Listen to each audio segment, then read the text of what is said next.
नमस्कार दोस्तों। आज की हमारी क्लास खाद्य सुरक्षा पर होगी। तो हम खाद्य सुरक्षा को एक प्रश्न के माध्यम से समझेंगे। तो चलिए दोस्तों शुरू करते हैं। खाद्य सुरक्षा से आप क्या समझते हैं? भारत में खाद्य सुरक्षा की आवश्यकता का आलोचनात्मक परीक्षण कीजिए। देखिए 200 शब्दों का ये प्रश्न है। इसका उत्तर हम देखते हैं और इसी के माध्यम से हम खाद्य सुरक्षा पर बेहतर समझ प्रस्तुत करेंगे। तो चलिए देखते हैं। देखिए खाद्य सुरक्षा का अर्थ 2 जून की रोटी पाने से कहीं अधिक है। देखिए खाद्य सुरक्षा का अर्थ काफ़ी व्यापक है। वो सिर्फ खाद्यान्न प्राप्त कर लेना, भोजन प्राप्त कर लेना, 2 जून को रोटी प्राप्त कर लेना ही नहीं है, उससे कहीं ज़्यादा है। देखिए फूड एंड एग्रीकल्चर ऑर्गेनाइजेशन या FAO के अनुसार परिभाषा देखते हैं। पर्याप्त मात्रा में सभी समयों पर खाद्यान्न की उपलब्धता एवं इसे प्राप्त करने का सामर्थ्य ही खाद्य सुरक्षा है। देखिए खाद्य सुरक्षा के लिए आवश्यक है कि खाद्यान्न पर्याप्त मात्रा में हो, सभी समयों पर खाद्यान्न उपलब्ध हों, खाद्यान्न की इसके अलावा खाद्यान्न को प्राप्त करने का सामर्थ्य भी हो, यानी उनके पास आय भी हो पर्याप्त, जिससे वो खाद्यान्न को प्राप्त कर सकें। ठीक, तो ये देखिए खाद्यान्न से ही कहीं व्यापक है, 2 जून की रोटी से कहीं व्यापक है। यही इस बात में ये स्पष्ट हो रहा है कि पर्याप्त मात्रा में हो, सभी समयों पे हो और उसे प्राप्त करने की जो है सामर्थ्य हो। ठीक, आगे देखिए इसको हम एक फ्लोचार्ट के माध्यम से समझते हैं कि खाद्यान्न में मुख्य रूप से उपलब्धता, पहुंच, पोषण एवं स्थिरता इतने आयाम शामिल होते हैं। तो यानी कि खाद्यान्न की उपलब्धता सभी के लिए हो, ये सभी की पहुंच के भीतर हो और ये पोषण के मानकों के अनुरूप हो और खाद्यान्न स्थिरता हो, खाद्य मुद्रास्फीति ना हो, कि फूड इन्फ्लेशन ना हो, ताकि वो अधिक उतार चढ़ाव ना हो कीमतों में, ताकि जो है लोग खरीद सकें खाद्यान्न। ठीक, तो इसको देखते हैं फ्लोचार्ट में। देखिए खाद्य उपलब्धता, सभी के लिए उपलब्धता, ये केंद्र सरकार इसके लिए बफर स्टॉक बनाती है, राज्य सरकार PDF का संचालन करती है और बफर स्टॉक से ये केंद्र सरकार राज्य सरकार को देती है और राज्य सरकार इसका संचालन करती है। ठीक, पहुंच, सभी समयों पर पहुंच हो खाद्यान्न की, इसके लिए सरकार PDS कार्यक्रम चलाती है, टारगेट PDS कार्यक्रम चलाती है और ये PDS और टारगेटेड PDS के माध्यम से ही ये इसको राज्य सरकार ही चलाती है। ये पहुंच के अंतर्गत होगा। इसके अलावा पोषण, गुणवत्तापूर्ण एवं पोषक मानकों के अनुरूप खाद्यान्न उपलब्ध होने चाहिए। इसके लिए सरकार ICDS integrated child development programme एवं मिड डे मील कार्यक्रम और आंगनबाड़ी कार्यक्रम चलाती है। ठीक, ये मिड डे मील का नाम भी शायद बदल गया है, पोषण 2.0 करके कुछ हो गया है, अब देख लीजिएगा उसको। और स्थिरता, स्थिरता खाद्य स्फीति से सुरक्षा प्राप्त करने का सामर्थ्य होना चाहिए और इसके लिए सरकार क्या करती है, खाद्यान्न आयात करती है, स्टॉक चोरी पर रोक लगाती है। ठीक, तो ताकि खाद्यान्न की स्थिरता बनी रहे, खाद्यान्न के मूल्यों में ज़्यादा उतार चढ़ाव ना हो। तो ये सारे जब सारे आयाम पूरे हो जाएंगे तो जो है खाद्य के लिए जो है पर्याप्त मात्रा में फूड सिक्योरिटी उपलब्ध होगी या उसके उद्देश्य पूरे होंगे। तो आगे हम इसे छोटा सा देखते हैं। इसमें खाद्यान्न की आवश्यकता क्यों है? खाद्यान्न की आवश्यकता इसलिए है क्योंकि भारत में गरीबी और असमानता व्याप्त है, भूमि वितरण समान नहीं है भारत में, आपदाएं आती रहती हैं प्राकृतिक और मानव जनित, जनसंख्या का अतिभार है, कुपोषण है।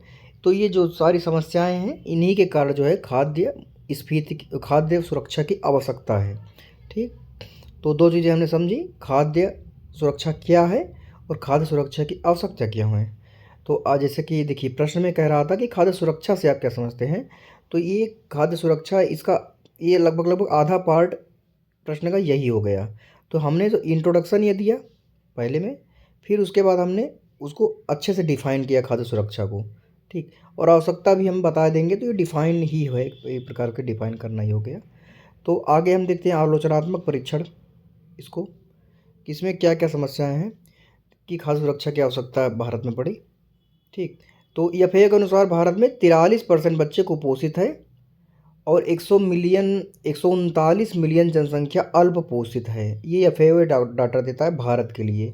ठीक, दूसरा क्या है चुनौती, जनसंख्या का भारी दबाव है, 2050 तक जनसंख्या के मामले में भारत विश्व में प्रथम स्थान पर होगा। ठीक, जनजाति इलाके खाद्य वितरण कार्यक्रमों से काफ़ी दायरे से दूर हैं। ठीक।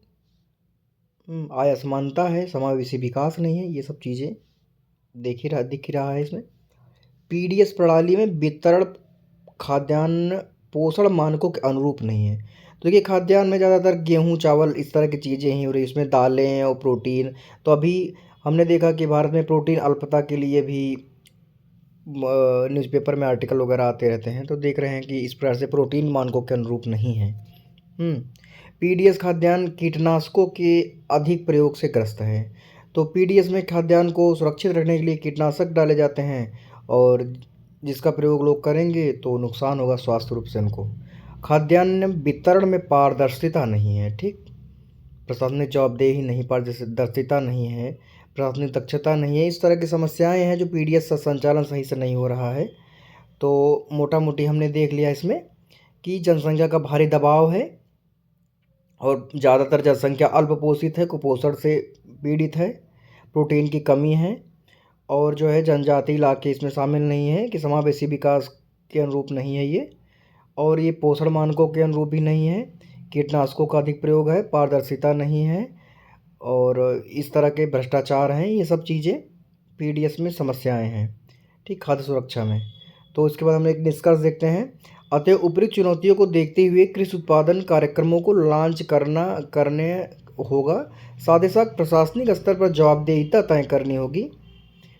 ठीक। इसके अलावा national food security act 2013 PDS संचालन और खाद्य सुरक्षा की दिशा में ये सब मील के पत्थर साबित हो रहे हैं।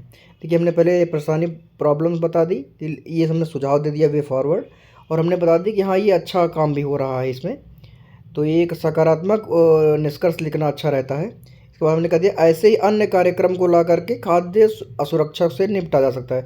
देखिए तो हमने इस निष्कर्ष में सारी चीज़ें बता दी कि सबसे पहले हमने बता दी कि हाँ ये वे फॉरवर्ड होना चाहिए, और ये इसके सकारात्मक बिंदु हैं, और ये मेरा सुझाव है।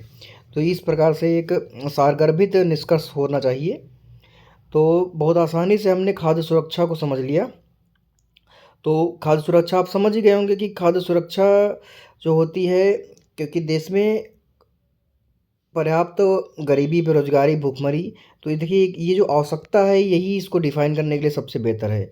गरीबी है, भूखमरी है, भूमि वितरण नहीं है, जनसंख्या का भार है, आपदाएँ हैं, बेरोजगारी है, सारी चीज़ें हैं। तो इस वजह से खाद्य सुरक्षा है, और खाद्य सुरक्षा है तो फिर जो है ये जो कार्यक्रम चल रहे हैं इनको सुचारू रूप से चलाने पड़ेंगे, और इसके बाद ही हम खाद्य सुरक्षा को पा सकेंगे।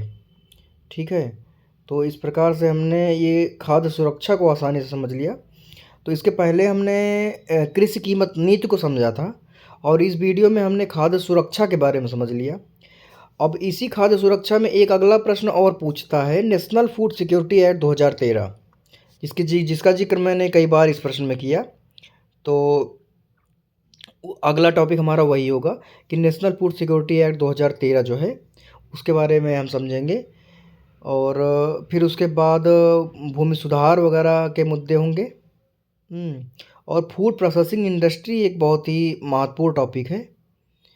तो इतना हम समझ लेंगे, फिर उसके बाद हम कृषकों के मुद्दे देखेंगे, और कृषि में इतना पर्याप्त रहेगा समझना, और इसके बाद फिर आपका उद्योग का टॉपिक चलेगा।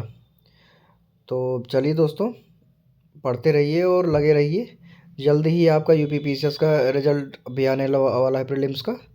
तो मेंस आप लोग पढ़ते रहें, और आगे भी आपकी क्लास चलती रहेगी। इसके बाद हम इकोनॉमिक्स की, इंडियन इकोनॉमी हम ख़त्म कर लेंगे, फिर हम पॉलिटी को पढ़ेंगे। तो चलिए दोस्तों, वीडियो को यहीं पर समाप्त करते हैं। वीडियो देखने के लिए धन्यवाद।